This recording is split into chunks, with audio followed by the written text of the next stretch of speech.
Aujourd'hui, nous continuons concernant comment être un ami. Comment être un ami. Je crois que nous sommes rendus à la leçon 5, si ma mémoire elle est bonne. Nous parlons d'aimer les gens, d'être amical, de se soucier des gens. L'autre fois, on a vu ensemble justement 4 mots qu'on doit considérer. Amour, amitié, compassion, empathie. On a vu comment Jésus, il est tout cela pour nous. Il nous aime, il est notre meilleur ami, il a énormément de compassion envers nous et il peut s'identifier à notre situation parce qu'il a pris un corps humain. Donc, l'empathie. On a vu la dernière fois de mauvais exemples, si on pourrait dire, d'amis. Aujourd'hui, je pense qu'on va regarder un excellent exemple d'un ami et s'édifier vers les bonnes choses. Et si vous avez pensé qui est considéré, ou même si je vous demande dans la Bible, là, qui est présenté comme un très bon ami? Je ne parle pas de Jésus qui est le meilleur ami, mais si on ne compte pas Jésus, quel est un des meilleurs exemples d'amitié ou d'amour envers un autre être humain dans la parole de Dieu? Si tu penses un petit peu, tu vas commencer à réfléchir. Et sinon, je t'aide un peu, on va se diriger dans le livre de Samuel.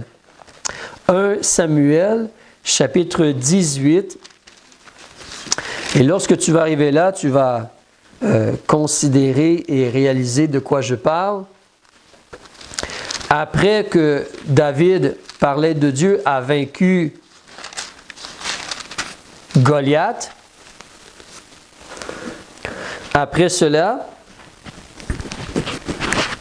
on voit justement, puis tu peux le voir dans le titre, le titre est bon cette fois-ci, dans notre Bible, page 387 dans l'Ancien Testament, nous allons parler de l'amitié de Jonathan et de David. L'amitié de Jonathan et de David, ou de Jonathan surtout envers David. C'était réciproque, mais les Écritures nous présentent beaucoup l'amour de Jonathan pour David comme un ami. Donc, si l'on regarde au verset 1, dès que David eut achevé de parler à Saül, l'âme de Jonathan fut liée à l'âme de David. Et Jonathan l'aima comme son âme. C'est très fort cela. Et en ce jour-là, Saül le prit et il ne lui permit pas de retourner dans la maison de son père, ça c'est David. Mais là, on revient à Jonathan. Alors Jonathan fit alliance avec David parce qu'il l'aimait comme son âme. Et Jonathan se dépouilla du manteau qu'il portait et le donna à David avec ses habits et jusqu'à son épée, son arc et sa ceinture. Jusqu'à tout cela. Donc ici, on s'arrête puis on réfléchit. On voit un excellent exemple de quelqu'un qui choisit de vraiment être un ami ou aimer, vraiment s'attacher, se donner, se dévouer. Et les mots sont très, très, très profonds. On te parle de l'aimer comme son propre âme. Comme son propre âme. Évidemment, nous les êtres humains, on s'aime beaucoup soi-même généralement, n'est-ce pas? On pense beaucoup à nous-mêmes, généralement. Mais là, ici, on te dit clairement que Jonathan a aimé David comme son âme. Ce n'est pas lui qui le dit, c'est Dieu qui dit cela. C'est l'Esprit de Dieu qui a écrit ceci par Samuel ou un autre prophète. Il a écrit ceci, puis ça nous dit clairement, Jonathan l'a aimé comme son âme. C'est extrêmement profond cela. Jonathan l'a aimé comme son âme. Et tu peux penser un peu comme dans la réalité qu'un homme et une femme viennent ensemble et deviennent une seule chair et on se dévoue l'un pour l'autre. Mais ici, ils ne sont même pas mariés là. Ce sont 2 hommes. Ils ont chacun, David va se marier. Ils ont chacun leur épouse ou vont avoir chacun leur épouse.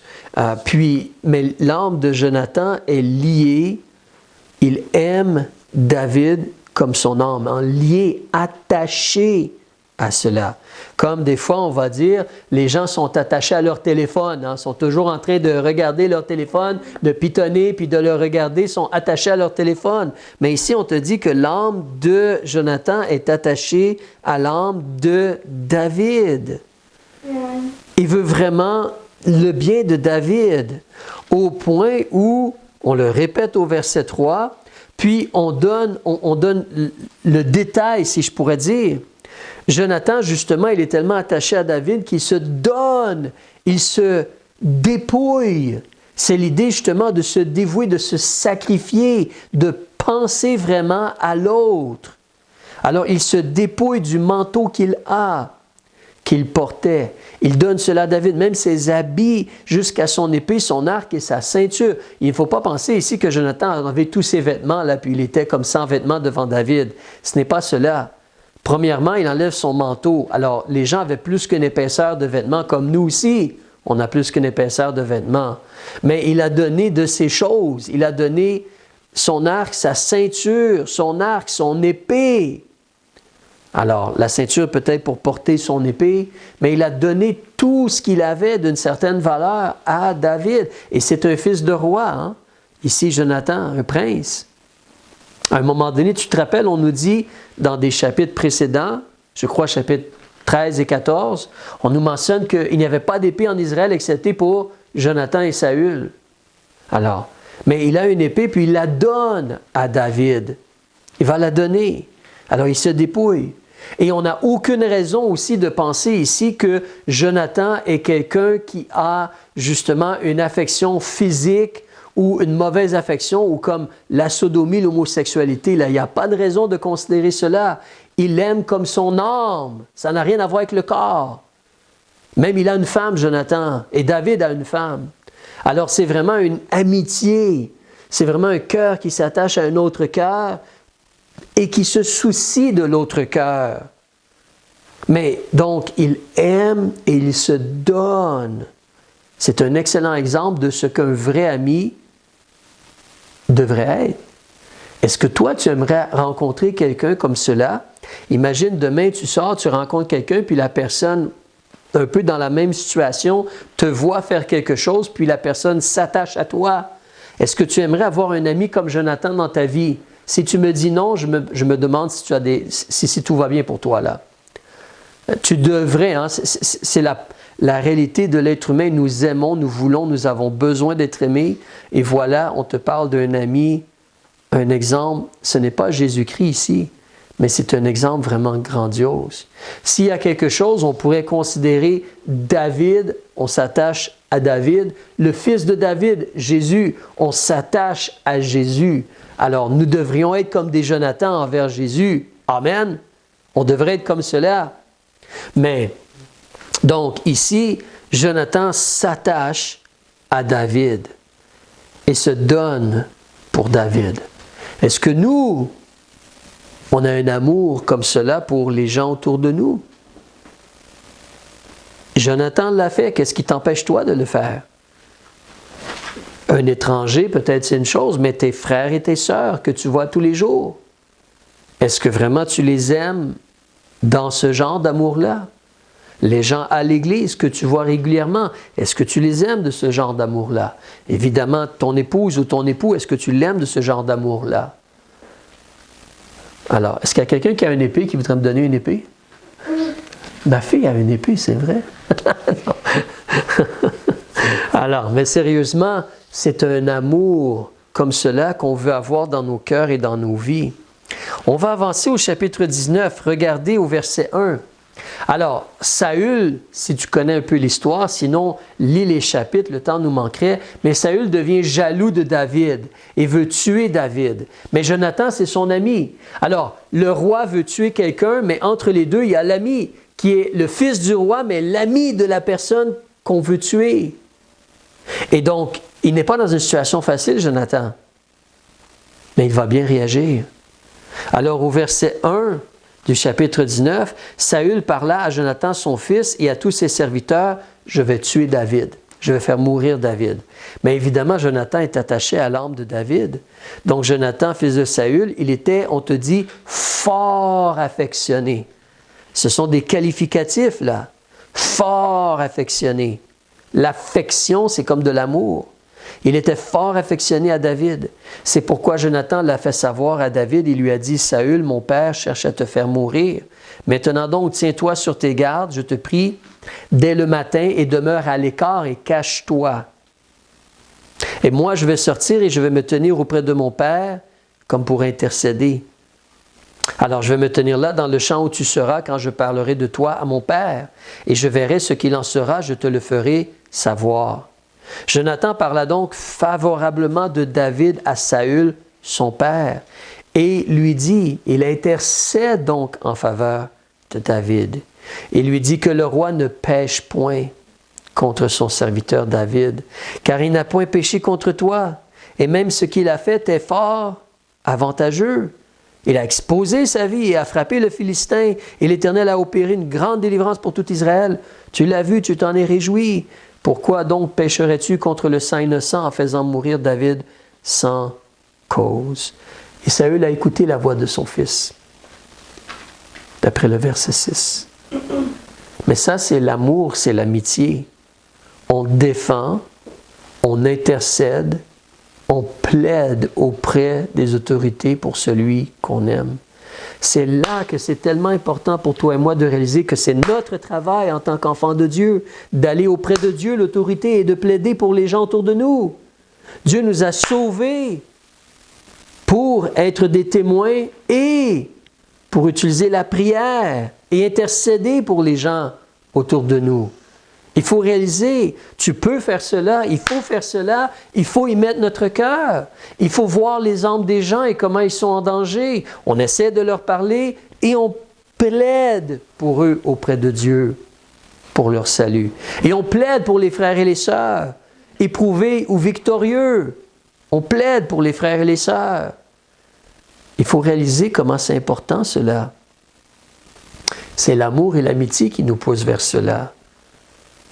Si on considère juste notre âme, non mais moi c'est parce que j'ai un horaire, moi je veux faire ceci, moi je veux faire cela, moi j'ai ceci, moi j'ai le désir de cela. Oui, on pense à nous et à notre âme. Mais Jonathan nous montre l'exemple. Il s'est attaché à l'âme de David pour agir, pour intercéder. Il fait d'autres choses aussi, Jonathan, comme tu vois. On ne dit pas de prier 24 heures sur 24 nécessairement. Mais c'est le moment là, c'est sérieux. Donc il prie. Regardons, si l'on continue au chapitre 20.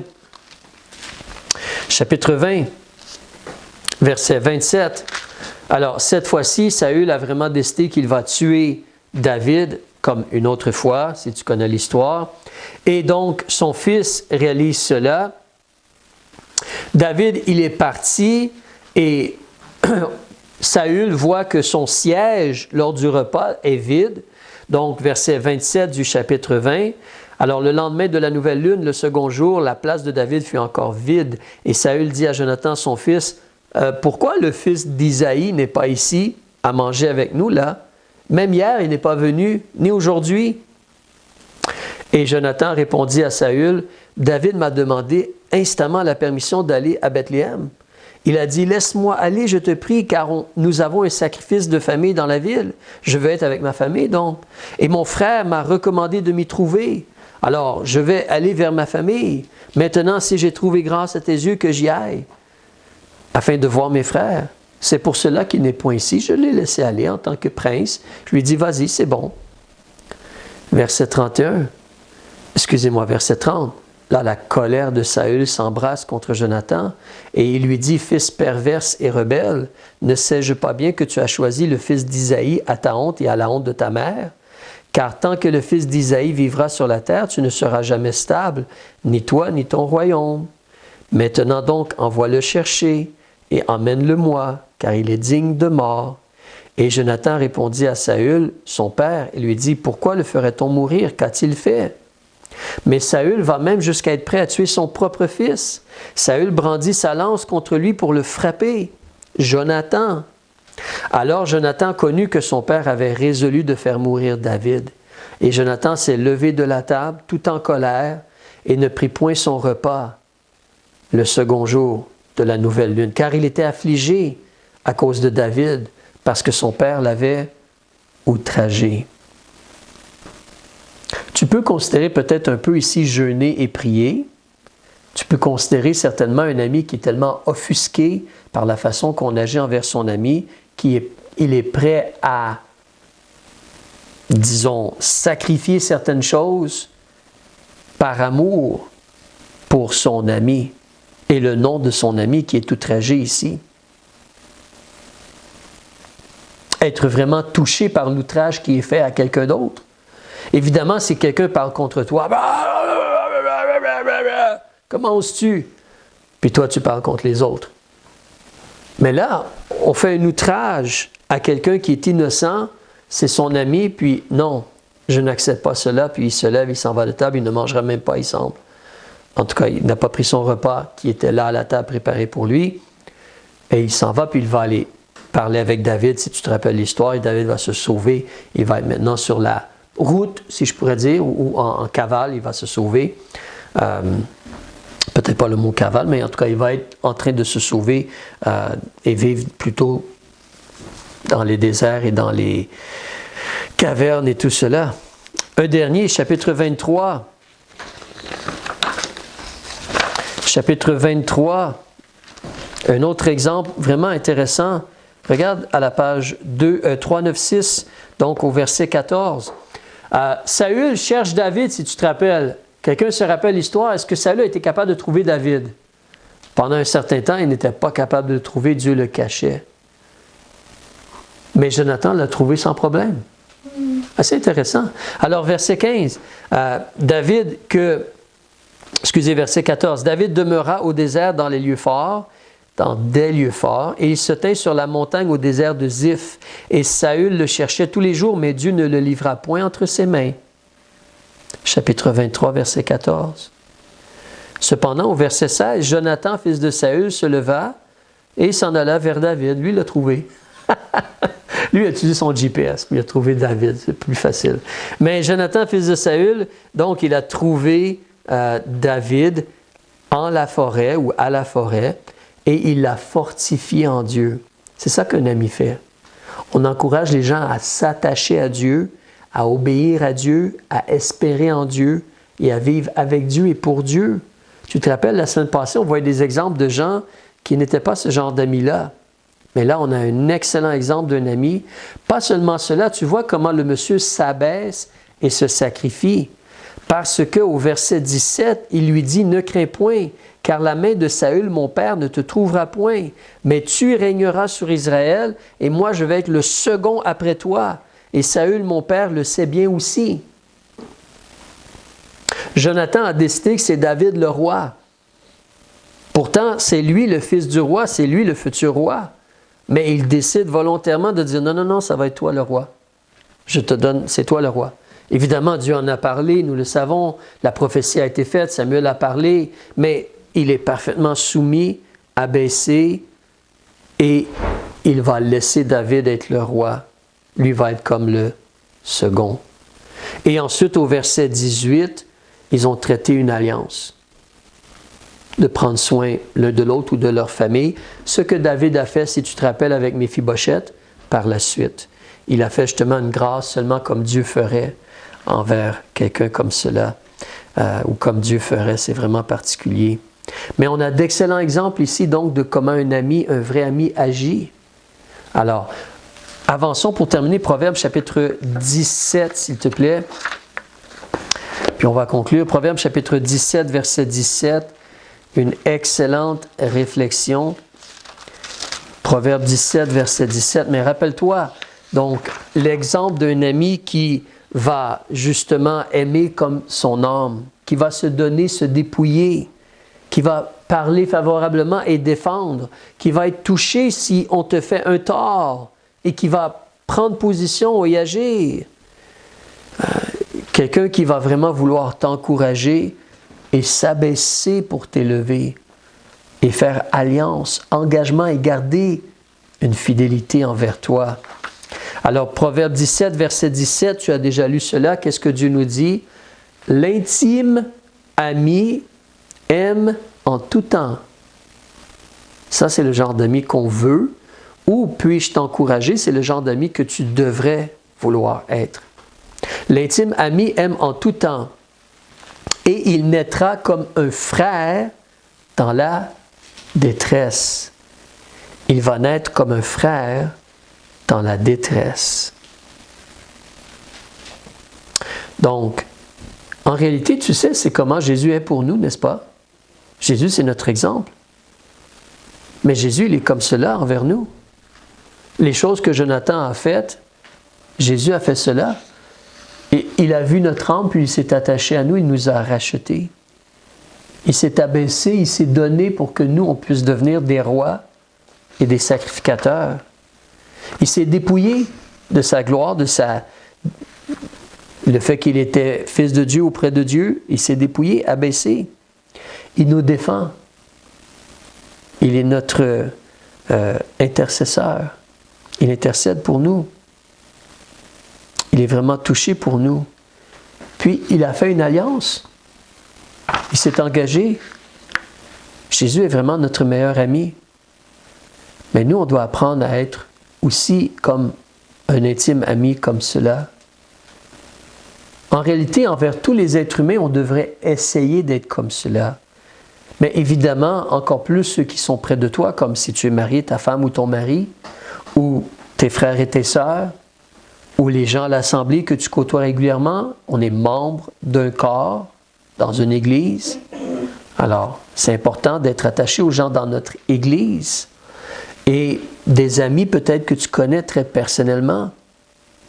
Et une dernière chose, comme je dis, c'est l'idée aussi de vraiment penser tous les gens que tu rencontres. Recule dans le livre des Proverbes au chapitre 11. On va conclure avec ce verset-là. Mais c'est l'encouragement, je veux être un ami, pourquoi?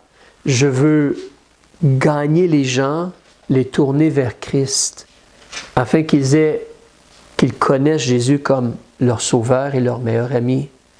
Proverbe chapitre 11, verset 30. Le fruit du juste est un arbre de vie, et le sage gagne les cœurs. Tu es justifié par la grâce, tu es justifié par le sang de Jésus. Le fruit du juste est un arbre de vie.